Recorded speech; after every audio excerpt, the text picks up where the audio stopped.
Ok, courage, je me dis, parce que maintenant, on va voir. Donc, j'ai l'impression que je ne sais pas où c'est plus simple de commencer. Si par Vallon, par Winnicott ou par Freud. Bah, allons maintenant schématiser les concepts clés de ces trois penseurs avec un petit peu de Klein. Je vais essayer sans me perdre pour franchir la troisième étape où on aura des vignettes. Et toute la théorie, c'est méga préambule, plus la partie technique qu'on va voir maintenant, nous va permettre de tackle, comme on dit en anglais, de percer ces vignettes. Ok, essayons. Go. Freud. Alors, pour moi, c'est important de maîtriser, comme je disais, la terminologie, les concepts clés du modèle freudien, parce que c'est le point de départ, ensuite des contacts et disjonctions avec les autres modèles. Donc, je ne vais pas reprendre l'idée du premier topic, de comment il avait modelé par ses intuitions, avec cette baignoire qui nous avait dessiné pendant les cours, une baignoire bourgeoise où il y avait l'eau, et la différence entre en dessous de l'eau, en dessous, et la ligne qui délimitait conscient, inconscient et préconscient. C'était le premier topic.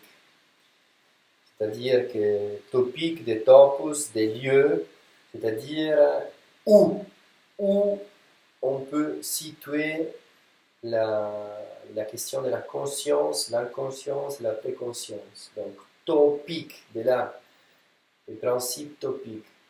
Nous, ce qui nous intéresse aujourd'hui, de façon qui soit des termes qui puissent être utiles pour notre analyse, c'est le deuxième topic, donc toujours en fonction de l'espace où on se situe.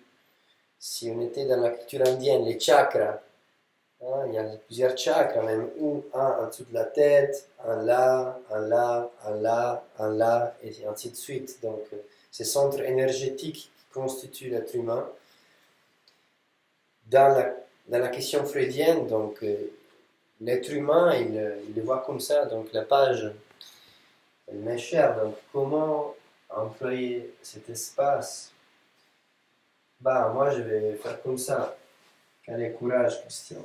N'ayez pas peur. Ok, on va faire comme ça.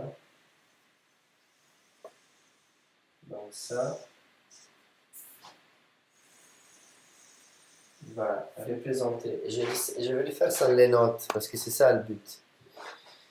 Donc la première phase, c'est la phase soit dite orale, anale, génitale, et pas latence. Donc je vais la faire plus courte. Orale, anale, génitale, et pas latence. Donc plus courte. Comme ça. Voilà. Ok. Donc ça, on va l'appeler la phase orale. Ensuite, on a la phase anale. Après, je reviens vers les topics. Là, je suis déjà allé plus loin. Je suis perdu, mais c'est pas grave. Anale. Après, on a la phase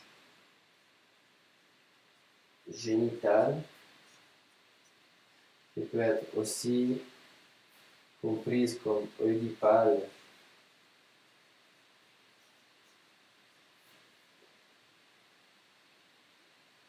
Et après, il y a la latence.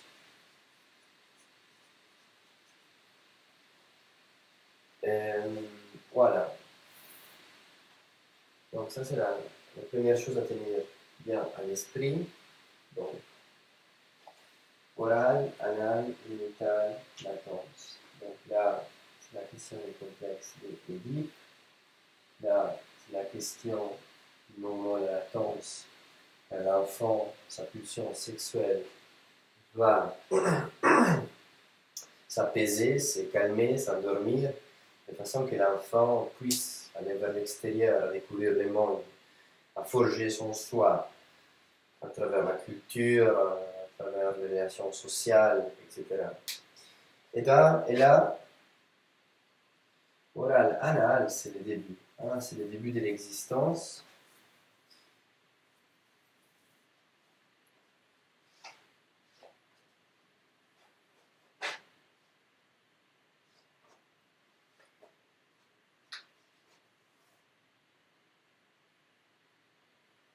Après, le concept clé aussi. Donc, sous moi, on le préfigure. Moi, j'aime bien cette image. Et quand on dessine, un peu comme ça, comme ça, comme ça. Donc, ça, c'est le moi. Ça, c'est le ça. Et ça, c'est le sur-moi.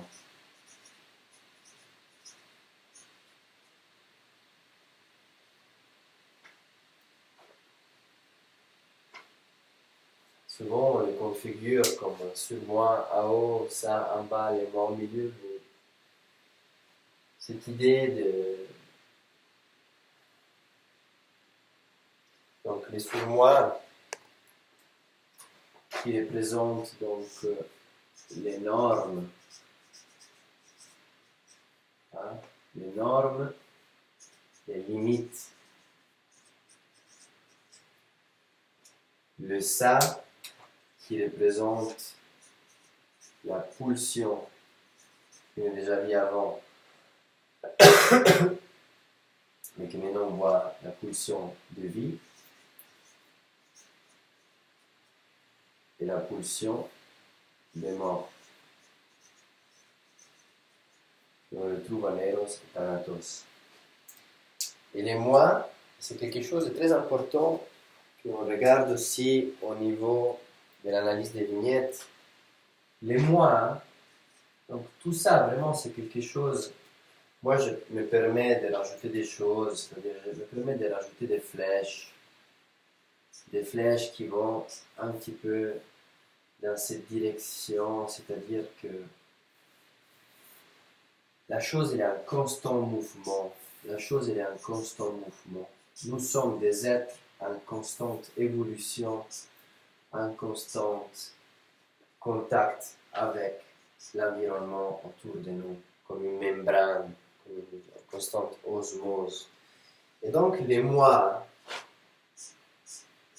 que c'est le visage que nous voyons au miroir, c'est rien d'autre qu'une configuration. C'est une configuration. Les moi, comme on pourrait avoir les moi professionnels, on va les voir dans les vignettes. Nous, il y a ces moi auxiliaires, c'est-à-dire qu'il y a les moi de tous les... Les moi, c'est où la confluence de tout se retrouve dans les moi.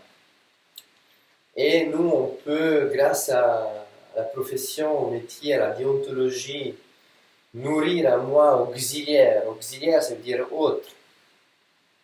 En dehors de toi. Et ce moi auxiliaire, il est là à disposition. Par exemple, lorsqu'on travaille avec des jeunes en tant qu'enseignants ou dans un travail de relation à l'autre, c'est pas seulement une autre personne avec notre humanité, mais il y a cette distance en quelque sorte professionnelle entre nous et la personne en face de nous. Et cette distance fait qu'en face de nous, il y a une espèce de... On peut utiliser masque si on veut. Hein? On entre vraiment dans la dimension théâtrale. Pirandello, il parle beaucoup de ça. Et c'est moi auxiliaire, c'est quelque chose qui est en constante configuration, en constante rééquilibration entre les pulsions du ça, les limites du surmoi. Et donc, c'est une lutte constante, dialectique. Jing, je vous rappelle, dialectique, Jing et Jang, la vie, les arts martiaux, une art martial ou un art martiaux, je ne sais pas comment on dit en français, les arts martiaux, ils nous parlent de ça.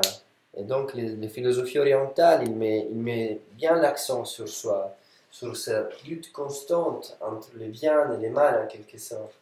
Donc, cette moi, hein, c'est une configuration. C'est ce qu'on est. Et c'est moi, voilà, pour l'instant, je le laisse comme ça. Je le laisse comme ça. Donc, ça c'est, comme on dit, ça c'est le principe, c'est les principes, n'est-ce pas? Donc ça c'est les principes topiques. Et ça c'est le vocabulaire qu'on doit maîtriser. Hein, ça c'est la topique des topos. Hein, donc où on situe la chose, comme la topographie, l'analyse du territoire, en quelque sorte, la topographie. Ça, les stades. Et après, il y a les principes. Excusez-moi, je vais juste vérifier.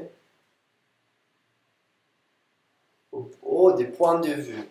Et il y a le point de vue. Donc, ça, c'est le premier concept qu'on doit absolument maîtriser.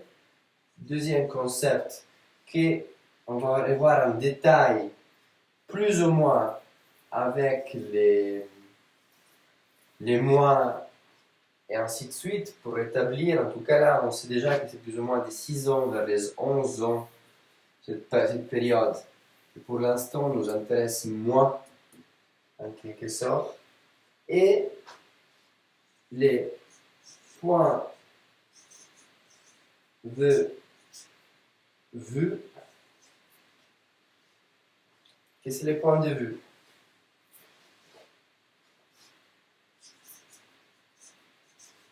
Dynamique et économique. Et encore une fois, pour donner du sens, et ne devoir pas apprendre par cœur, de quoi il s'agit quand on parle du point de vue dynamique et du point de vue économique. Le point de vue économique, il se réfère à l'énergie. Il se réfère à l'énergie que, si on veut, c'est aussi la question de la pulsion. Une pulsion électrique, nerveuse, qu'on veut, je prends mon poignet. Ça, c'est quand même le résultat du son, c'est une pression, c'est quand même une énergie.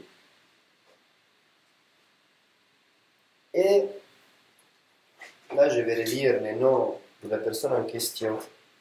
Je vous rappelle que la psychologie, la philosophie, la physique sont tous des disciplines qui, l'un nourrit l'autre. Ils ont besoin chacun des concepts de l'autre. Parce que c'est seulement comme ça qu'on peut avancer. Et donc, à l'époque de Freud, donc on est encore entre 1800 et 1900, le point de vue économique reprend cette idée de Lavoisier. L'idée de Lavoisier que rien ne se perd,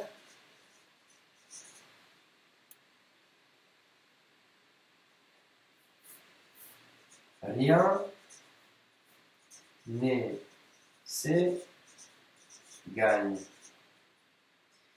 Et il s'agit de l'énergie. L'énergie dans cette idée aussi en physique, que toute énergie qui est détruite, elle est quand même toujours là. Elle est réemployée pour recréer quelque chose. Dans la vision, encore une fois, philosophique, physique, nous aussi on est composé par des minéraux, on est composé par des éléments qui, une fois qu'ils seront retournés à la Terre, ils vont devenir part d'un cycle. Donc, toute l'énergie, elle est réinvestie en quelque chose.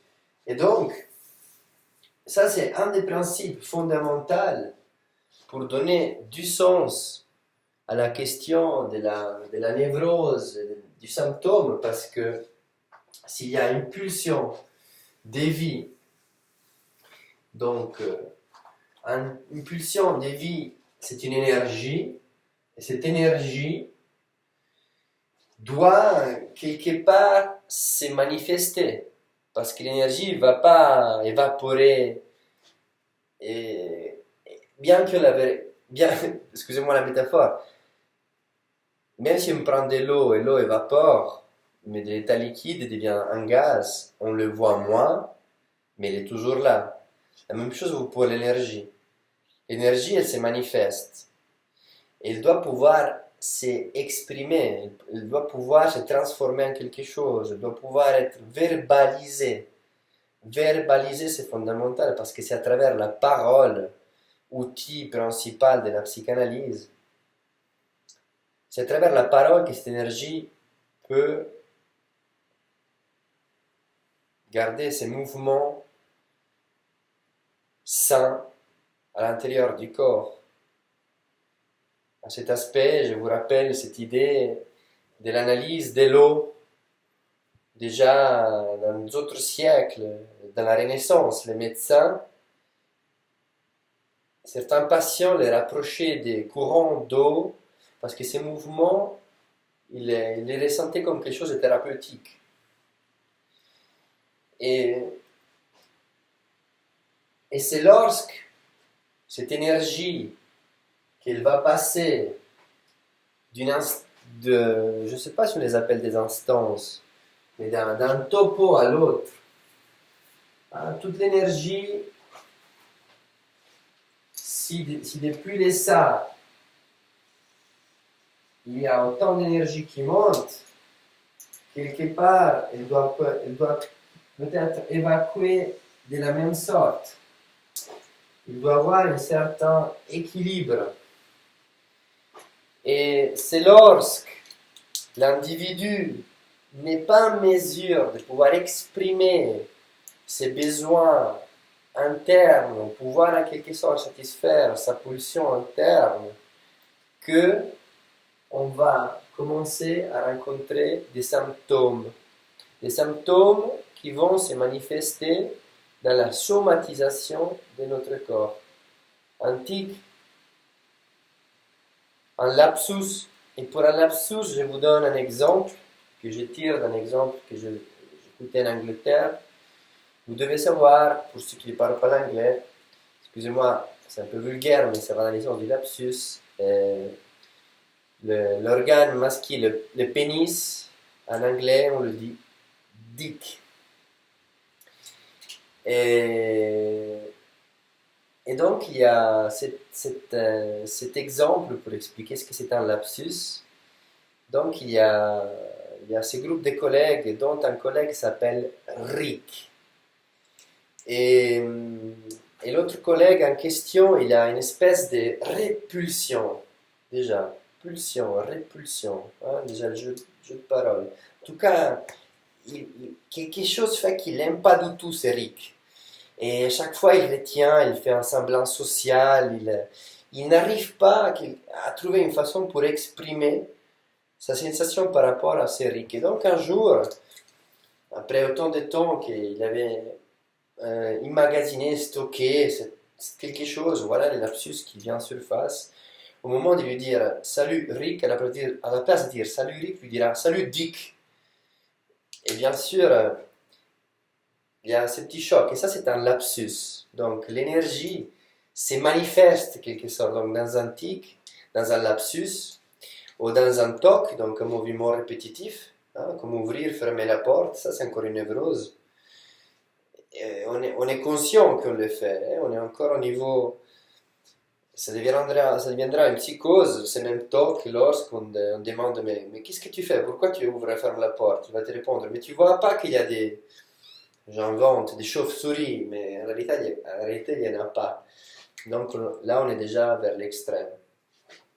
Et donc, le point de vue économique fait que cette énergie doit pouvoir circuler d'un topos à l'autre, du ça au moins, doit pouvoir circuler.